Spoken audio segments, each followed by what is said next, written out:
दोस्तों नमस्कार। जिक्र बैंकों का हो, जिक्र एनपीए का हो, जिक्र आरबीआई का हो, जिक्र इंडस्ट्रीज का हो, मैन्युफैक्चरिंग सेक्टर का हो, जिक्र सर्विस सेक्टर का हो, जिक्र इस दौर में बढ़ते हुए व्यापार घाटे का हो, लेकिन इन तमाम परिस्थितियों से गुजरते हुए कभी एक सवाल इस देश के भीतर उभरा नहीं।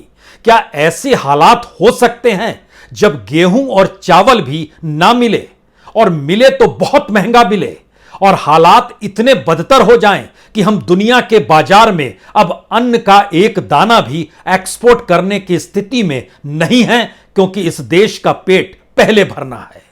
यानी दाने दाने को मोहताज देश ना हो, उससे बचने के तरीके एक्सपोर्ट पर प्रतिबंध लगाने तक पहुंच गए। लेकिन क्या इस देश की अर्थव्यवस्था अगर इस देश को भीतर से कंगाल बनाते चली जा रही है, तो जरा कल्पना कीजिए जिस दिन मोदी सत्ता ढह कर गिरेगी, उसके बाद इस देश को संभालेगा कौन और यह देश संभलेगा कैसे? क्योंकि पहली बार इस देश के सामने सबसे बड़ा सवाल यही हो चला है कि जिस 80 करोड़ लोगों को वह 5 किलो अनाज मुफ्त में दे रही है, अब दे या ना दे। क्योंकि बीते 3-4 महीनों में तो यह सवाल खुलकर उभरा कि गेहूं बांटने की स्थिति में सरकार नहीं है, चावल बांट के काम चला लीजिए। क्योंकि गेहूं की खपत इस देश में जितनी है और जितना एक्सपोर्ट कर दिया गया, और एफसीआई के गोडाउन में जितना गेहूं पड़ा हुआ है, उस तुलना में इस देश के हर व्यक्ति को मुफ्त में अब गेहूं नहीं दिया जा सकता है। यानी राशन दुकान और प्रधानमंत्री कल्याण अन्न योजना जो है, उसके मातहत भी यह देश गेहूं खिला पाने की स्थिति में नहीं है।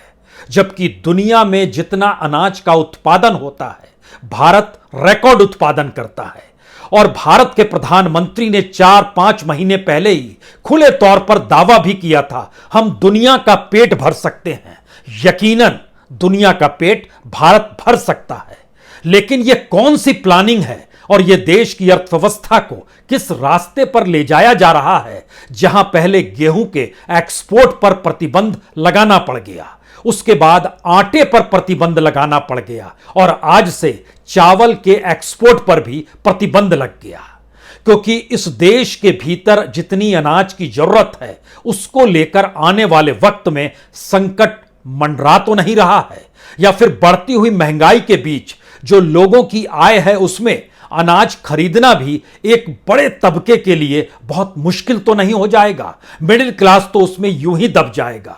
यह कौन सी प्लानिंग है जिसमें दुनिया के बाजार से भारत लगातार सामान ज्यादा से ज्यादा मंगाते चला जा रहा है, और दुनिया के बाजार में भारत जो एक्सपोर्ट करता था वो लगातार कम होता चला जा रहा है। और कोविड काल में भी किसी ने बचाया एक्सपोर्ट के क्षेत्र में, और भारत की जो कमाई भी हुई वह भी खाद्यान्न के एक्सपोर्ट से हुई। चावल, गेहूं, दाल, इन्हीं सब का तो एक्सपोर्ट हो रहा था, जो भारत की एक्सपोर्ट की कीमत में डॉलर की बढ़ोतरी कर रहा था। लेकिन आज की तारीख में जब हम आपसे बात कर रहे हैं, तो यह कल्पना नहीं है, बल्कि सरकार की फैक्ट रिपोर्ट है कि अगर इस देश के भीतर से अनाज का एक दाना भी एक्सपोर्ट किया गया, तो इस देश के भीतर में लोगों के पास अनाज नहीं बचेगा, बाजार में अनाज की किल्लत होगी, मांग ज्यादा होगी, तो कीमत आसमान छूने लगेगी। जो कीमत ऑलवेज इससे पहले आसमान छूने की स्थिति में आकर खड़ी हो गई है, तो थामेगा कौन? और लोगों के भीतर जो गुस्सा और जो विरोध की स्थिति है, अगर 5 किलो मुफ्त अनाज बांटने की स्थिति ने उस पर रोक लगा रखी है, तो कल अगर उसे बंद कर देना पड़ा तो स्थिति कितनी नाजुक हो जाएगी। आज बात शुरू कहां से की जाए? बात की शुरुआत हमें लगता है कि उस व्यापार घाटे से ही शुरू करनी चाहिए, क्योंकि अंतर्राष्ट्रीय इकोनॉमी के दायरे में सीमाएं मायने नहीं रखती है, करेंसी मायने नहीं रखती है। अगस्त के महीने में भारत ने जो एक्सपोर्ट किया वह 33 बिलियन डॉलर यानी 2,60,000 करोड़ का किया। लेकिन जो इंपोर्ट किया सिर्फ अगस्त के महीने में, वह 61.68 बिलियन डॉलर यानी 4,90,000 करोड़। यानी व्यापार घाटा सिर्फ अगस्त के महीने में 2,28,000 करोड़ का हो गया, यानी 28 बिलियन डॉलर का नुकसान सिर्फ अगस्त के महीने में एक्सपोर्ट और इंपोर्ट में हो गया। दुनिया को भारत अनाज खिला सकता है और हम खिलाएंगे, यह दावा भी इसी फाइनेंशियल ईयर में किया गया था। अप्रैल, मई, जून, जुलाई, अगस्त, पहले 5 महीने। इन 5 महीनों के दौर में अगर भारत की इकोनॉमी को व्यापार के रास्ते या फिर खेती के रास्ते भी देखना शुरू कर दीजिएगा तो स्थिति कितनी नाजुक है, हो सकता है उसकी किसी डोर को आप पकड़ना चाहें। क्योंकि पहले 5 महीने में अप्रैल से अगस्त तक भारत का व्यापार घाटा 125 बिलियन डॉलर का हो गया है। अगर रुपए में कन्वर्ट करेंगे तो 9,94,000 करोड़। और ठीक 1 साल पहले यानी पिछले बरस इन्हीं 5 महीनों में जो व्यापार घाटा था वह 53 बिलियन डॉलर यानी 4,27,000 करोड़ का था। यानी लगभग 5.5 लाख करोड़ व्यापार घाटा सिर्फ पहले 5 महीने में पिछले साल की तुलना में बढ़ गया है। बरस बीतते बीतते ये कितने बिलियन डॉलर होगा, 180 बिलियन डॉलर या 200 बिलियन डॉलर, यह सोच लीजिए अभी से। क्योंकि भारत की जीडीपी का बड़ा हिस्सा अगर व्यापार घाटे में खप रहा है तो फिर पैसा आएगा कहां से, देश चलेगा कैसे, और जो योजनाएं सपनों के समान पाली जा रही है उस योजनाओं के फेल होने पर इस देश में सवाल करेगा कौन। क्योंकि इन मुद्दों पर ध्यान किसी का नहीं है, खास तौर से बेसिक और न्यूनतम जरूरत भारत, गेहूं और चावल, इसी को लेकर बात की जाए। भारत के भीतर में जब पूरी की पूरी भारत सरकार की जो रिपोर्ट देखी गई, एग्रीकल्चर मिनिस्ट्री की रिपोर्ट देखी गई, कॉमर्स मिनिस्ट्री की रिपोर्ट देखी गई और नीति आयोग की रिपोर्ट देखी गई तो 10 प्रोडक्ट ही निकल कर आते हैं। अगर ये 10 प्रोडक्ट से भारत भरपूर है तो इस देश में कुछ नहीं हो सकता है, यानी उस देश में कोई संकट नहीं आएगा। वह न्यूनतम 10 प्रोडक्ट क्या हैं? चावल, गेहूं, आलू, प्याज, नमक, तेल, कच्ची लकड़ी और पानी, यही वो 10 प्रोडक्ट हैं। और संयोग ऐसा है कि इन्हीं 10 प्रोडक्ट्स को लेकर भारत के भीतर आजादी के बाद पहली बार इस तरह की इकोनॉमिक संकट के तौर पर उभर रहे हैं, जहां आपको कौन सी चीज संभालनी है, किसे सहेजना है, किसे आगे ले जाना है, यह प्लानिंग आपके पास अगर है तो फेल हो गई। अगर सपना देखा तो वह किरच किरच कर टूट गया। और सवाल यही है, अगर इस देश के भीतर में सत्ता ढहढहाएगी तो इस देश के भीतर कौन संभालने की स्थिति में आगे आएगा। अब इसके बेसिक पॉइंट पे आइए। कल ही 8 सितंबर एक अधिसूचना जारी होती है विदेश व्यापार महानिदेशालय के जरिए। उसमें कहा जाता है जो टुकड़ा चावल है उसको निर्यात श्रेणी से पहले मुक्त था, अब उसको प्रतिबंधित किया जा रहा है, यानी बैन लगा दिया गया। और भारत दुनिया के उन देशों में आता है जो दुनिया भर में जो एक्सपोर्ट चावल होते थे उसका 40% चावल भारत ही एक्सपोर्ट करता है।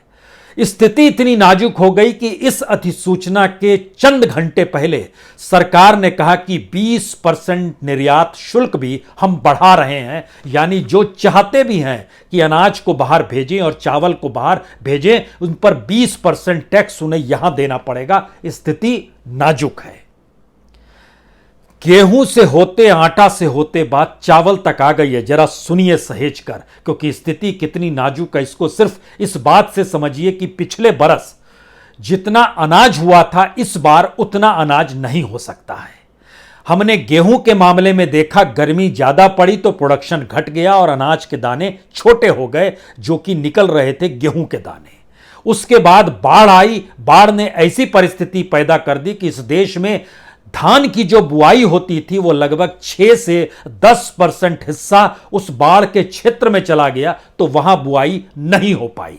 दूसरी परिस्थिति आई कि कहीं कहीं पर बारिश कम हुई और उन राज्यों में बारिश कम हुई जहां पर सबसे ज्यादा चावल खाया जाता है। उसमें पश्चिम बंगाल भी है, उसमें बिहार भी है, उसमें उड़ीसा भी है, उसमें झारखंड भी है।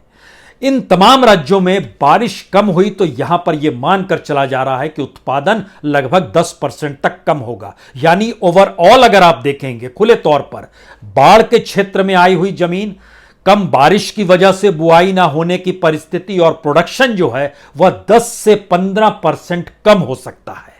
जो कम होगा ही इंडिकेशन सामने आने लगे हैं, यानी संकट गहरा रहा है। इस गहराते हुए संकट के भीतर का एक सच यह भी है कि दरअसल जो बारिश की वजह से 25% बारिश जो कम हुई, उसमें धान बुआई के जो कुछ खास इलाके उत्तर प्रदेश, बिहार और पश्चिम बंगाल, लगभग 6% धान बुआई का जो रकाब था वो कम हो गया रकबा, और पैदावार मानकर इन जगह चल रहे हैं कि 10 से 15% कम हो जाएंगे।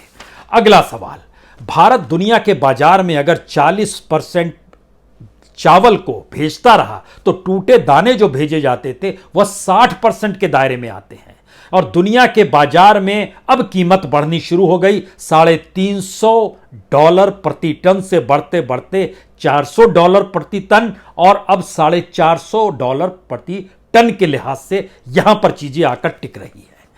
दुनिया के बाजार में अनाज महंगा हो रहा है, वजह रूस यूक्रेन युद्ध भी है, और भारत ये मानकर प्लानिंग के साथ चल रहा था कि जब यूक्रेन और रूस युद्ध में इनके द्वारा निर्यात किए जाने वाला अनाज नहीं होगा, यानी एक्सपोर्ट नहीं होगा, तो भारत पेट भरेगा। लेकिन स्थिति नाजुक हुई कि देश के भीतर की अपनी परिस्थिति, जो हम लोग क्लाइमेट चेंज से घबराते नहीं है, बारिश कम हो जाए या बाढ़ जमकर आ जाए, हम उससे भी कतराते नहीं, हमारे पास कोई प्लानिंग नहीं होती है। और नीति आयोग उस क्लाइमेट चेंज को लेकर, इस देश की एग्रीकल्चर इकोनॉमी को लेकर कोई रिसर्च करना नहीं चाहता है, तो उस दिशा में आंखें बंद कर ली, और अब दाने दाने की परिस्थिति में आकर देश को लाकर खड़ा कर दिया गया।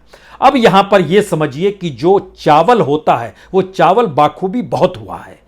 118 मिलियन टन 2019-20 में, 2020-21 में 120 मिलियन टन, पिछले बरस 130 मिलियन टन। लेकिन जब उसमें कमी आएगी और जितना एक्सपोर्ट किया जा रहा था, सरकार ये मानकर चल रही है कि अगर हमने एक्सपोर्ट पर अब प्रतिबंध लगा दिया है तो एक्सपोर्ट जितना होता था कमोवेश उतना ही प्रोडक्शन इस बार कम होगा, तो यहां पर कोई किल्लत नहीं आएगी। अगला सवाल, ये जो एक्सपोर्ट होता था उससे जो व्यापारी कमाते थे वह कितना था? वो 50,000 करोड़ से ज्यादा उनकी कमाई जिन व्यापारियों के ऊपर अब आ गई, वह क्या सोच रहे होंगे, और क्या वो जमाखोरी की दिशा में जाएंगे, या फिर इस देश के भीतर में महंगाई आने वाले वक्त में खाद्यान्न से और तेजी से बढ़नी शुरू होगी? सवाल कोई नहीं इस देश में पूछेगा, क्योंकि महंगाई दर 6% से लगातार ज्यादा है। आरबीआई नकेल कस नहीं पाता है, आरबीआई का डिविडेंड का पूरा पैसा सरकार अपने हाथ में ले ही लेती है। अब इसमें सवाल यह है कि इस देश के भीतर के आदिवासी गांव, इस देश के भीतर में पूरा ग्रामीण जीवन, और इस देश के भीतर के वह राज्य जो चावल से प्रभावित हैं, पहले उनकी लिस्ट, उसके बाद ओवरऑल लिस्ट को आप समझिए कितना बड़ा प्रभाव इस देश की इकोनॉमी को ना संभाल पाने की स्थिति में और किसी प्लान को अमली जामा ना दे पाने की स्थिति में जब सत्ताएं फेल होती हैं तो वो चकाचौंध दिखाना शुरू करती है और बतलाती है कि इस रोशनी को देखिए, इस चकाचौंध को देखिए और इसी में गुम हो जाइए। उसके भीतर राष्ट्रवाद भी रहता है और उसके भीतर धर्म का आसरा भी रहता है। लेकिन इस देश के भीतर में अगर पेट नहीं, यानी भूख नहीं, और किसान और मजदूरों नहीं इस दोष को अगर जोड़ दिया ना, तो राजनीतिक सत्ताएं पलट जाएंगी और वह ना जुड़े इसके लिए अलग अलग लकीरें अलग अलग तरीके से राजनीतिक सत्ताएं खींचती हैं। चुनावी दरवाजे पर यह मुद्दे सामने आ नहीं पाते हैं, लेकिन संकट गहराता चले जाता है। पश्चिम बंगाल, उत्तर प्रदेश, पंजाब, तमिलनाडु, आंध्र प्रदेश, बिहार, छत्तीसगढ़, उड़ीसा, असम और हरियाणा, ये 10 राज्य हैं जो टॉप में चावल उगाते हैं। ये 10 राज्य हैं जहां पर मैक्सिमम किसान जो हैं खेती पर और उनके परिजन खेती पर ही निर्भर हैं और उस राज्य की इकोनॉमी का बड़ा हिस्सा खेती के आश्रय ही चलता है। अब यहां पर सवाल है कि कितनी बड़ी तादाद में यहां के कितने किसान परिवार प्रभावित होने वाले हैं, जिनके दायरे में गेहूं से चावल तक की स्थिति आ गई, अनाज की स्थिति आ गई। उसके बाद हम बताएंगे इस देश में किसानों की कमाई कितनी है। पहले संख्या देख लीजिए। पश्चिम बंगाल में 42 लाख किसान परिवार, उत्तर प्रदेश में सबसे ज्यादा 2.25 करोड़ किसान परिवार, पंजाब में 20 लाख किसान परिवार, तमिलनाडु में 42 लाख किसान परिवार, आंध्र प्रदेश में 55 लाख किसान परिवार, बिहार में 73 लाख किसान परिवार, छत्तीसगढ़ में 35 लाख किसान परिवार, उड़ीसा में 31 लाख किसान परिवार, असम में 25 लाख किसान परिवार, हरियाणा में 17 लाख किसान परिवार और इस देश के भीतर में तकरीबन 8 करोड़ किसान परिवार सीधे सीधे उस इकोनॉमी से प्रभावित होने वाले हैं, होना शुरू हो चले हैं, जिनको खेती से ही जुड़ाव है और वही इकोनॉमी है और उनके ऊपर या आगे पीछे कोई मंत्री और सिस्टम नहीं है। इंद्र भगवान ही उस देश के भीतर में असल में इरिगेशन मिनिस्टर हैं, वही फाइनेंस मिनिस्टर हैं इस देश के भीतर में। उनके जरिए जिंदगी जीने की परिस्थिति में एक सवाल यहां किसानों की आय का भी कर लेना चाहिए। इकोनॉमी जब ढहढा रही है तो बीते 8 बरस में क्या हुआ? किसान 4 माध्यमों से कमाता है। पहला माध्यम खेती, दूसरा माध्यम भेड़ बकरी गाय भैंस जो पाले रहता है जिसको लाइफ स्टॉक कहते हैं वो, तीसरा वेजेस जब किसान मजदूरी की दिशा में खुद को ले जाता है चला जाता है, जैसे बिहार, उत्तर प्रदेश, झारखंड, उड़ीसा, यहां के बड़ी तादाद में किसान पंजाब हरियाणा में खेती करते हुए नजर आएंगे, मजदूरी करते हैं। यानी खेती हर किसान मजदूर भी होता है, यह भी जानिए। और दूसरा चौथी कमाई नॉन फार्मिंग जो पूरी तरीके से खेती से अलग है। अब आप सोचिए कि जो खेती से कमाई थी 2013-14 में जब मोदी सत्ता थी नहीं, 102 रुपए 66 पैसे औसत इस देश के भीतर में किसानों की कमाई थी। आज की तारीख में वो बढ़ते बढ़ते 126 रुपए 60 पैसे हुई है, यानी 20 रुपए तकरीबन बढ़ गए 8 बरस में।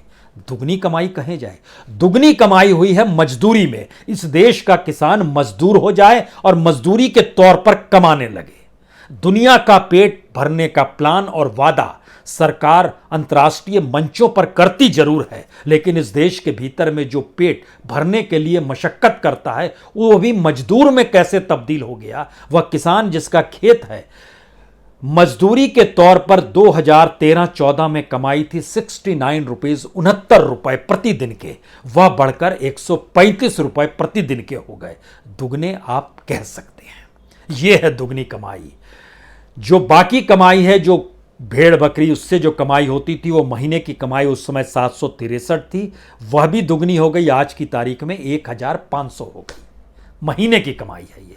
महीने की कमाई का एवरेज जो इस देश में किसानों का निकलता है, जो सरकार ने पार्लियामेंट में खड़े होकर बोला है, वो 10,228 रुपए यानी महीने का, यानी प्रतिदिन 340 रुपए कमाई इस देश के किसानों की औसत है। लेकिन इस औसत से जरा उन हिस्सों में चले चलिए जहां गरीबी रेंगती है, जहां पर 2 जून की रोटी भी मुहैया नहीं हो पाती है। बिहार का किसान सबसे कम कमाता है 3,558 रुपए एक महीने का, यानी प्रतिदिन 118 रुपए। पश्चिम बंगाल का किसान 3,980 रुपए महीने के कमाता है, यानी प्रतिदिन 132 रुपए 66 पैसे। उत्तराखंड का किसान 4,721 रुपए महीने का कमाता है, यानी 157 रुपए प्रतिदिन का। झारखंड का किसान प्रतिदिन 164 रुपए की कमाई करता है, महीने भर में 4,923 रुपए। और उत्तर प्रदेश का किसान, इन कतार में जो नीचे की कतार है उसमें उत्तर प्रदेश का किसान रईस है, लेकिन कितना रईस है? उसके प्रतिदिन की कमाई मनरेगा से कम है 165 रुपए 86 पैसे एवरेज, और महीने की कमाई 4,976 रुपए। इस देश के भीतर में मेघालय का किसान सबसे ज्यादा कमाता है, सरकार के दस्तावेजों के मुताबिक 29,000 रुपए महीने का। पंजाब का किसान 26,000 रुपए कमाता है, हरियाणा का किसान 14,000 रुपए महीने का कमाता है। यह एक ढांचा आपके सामने इसलिए रखने की जरूरत थी, उसकी जिंदगी इसी के हिसाब से चलेगी। लेकिन भारत की उस सरकार को खुद को चलाने के लिए और इस देश को चलाने के लिए देश की प्लानिंग का कैसे बंटाधार किया गया और कैसे इकोनॉमी को ना संभाल पाने की स्थिति में देश को लाकर खड़ा कर दिया गया, उसका आंकड़ा व्यापार घाटे से लेकर मैन्युफैक्चरिंग सेक्टर से लेकर कोर सब्जेक्ट जो इस देश के भीतर में है, चाहे वो आयरन हो, चाहे वह कोल हो, चाहे वो पावर सेक्टर हो, उस परिस्थिति से निकलते निकलते जब गेहूं और चावल तक की परिस्थिति आकर जुड़ चली हो, तो इसमें 3 सवाल सबसे बड़े हैं। अगर सरकार फेल हो चली हो राष्ट्रीय और अंतर्राष्ट्रीय बाजार में और दुनिया कर्ज देने को भारत को तैयार हो और कर्ज में डूबते हुए भारत के जरिए ही इस देश की गवर्नेंस को चलाया जा रहा हो, तो सवाल कौन करेगा? दूसरी बात, पार्लियामेंट से लेकर लाल किले के प्राचीर से जो सपने दिखाए जा रहे हों, वह अगर इस देश के भीतर में लोगों की जरूरत, कमाई और खाने पीने से आकर जुड़ जाएं और वह भी पूरे ना हो पा रहे हों और पार्लियामेंट के दावे और लाल किले के सपने अगर झूठे साबित हो रहे हों, तो सवाल कौन करेगा? और इस देश के भीतर में अगर सिर्फ पेट की भूख को लेकर और अनाज भर को लेकर अगर देश एकजुट हो गया और देश जुड़ गया, तो ये राजनीतिक सत्ताएं जो सवाल एक दूसरे से नहीं करती है, राजनीति साधने के लिए मैदान में नजर आती है, तब ये सत्ता जब उड़ जाएगी तो उसके बाद वह कौन सी सत्ता होगी, कौन सी इकोनॉमी होगी, कौन सा चेहरा होगा, कौन सी पार्टी होगी, इस देश के भीतर में कौन सा विजन होगा जो इस देश को संभाल पाएगा, इस बारे में कोई सवाल इस दौर में होता नहीं है। लेकिन सरकार के सपने इसी फाइनेंशियल ईयर में जो देखे गए, अगर वह राष्ट्रीय और अंतर्राष्ट्रीय मंच पर खारिज हो गए, फेल हो गए, असफल हो गए, तो जिम्मेदार कौन है? और जिम्मेदार जो है उसको लेकर कोई सवाल इस देश के भीतर में करता क्यों नहीं है? बहुत बहुत शुक्रिया, बहुत बहुत शुक्रिया।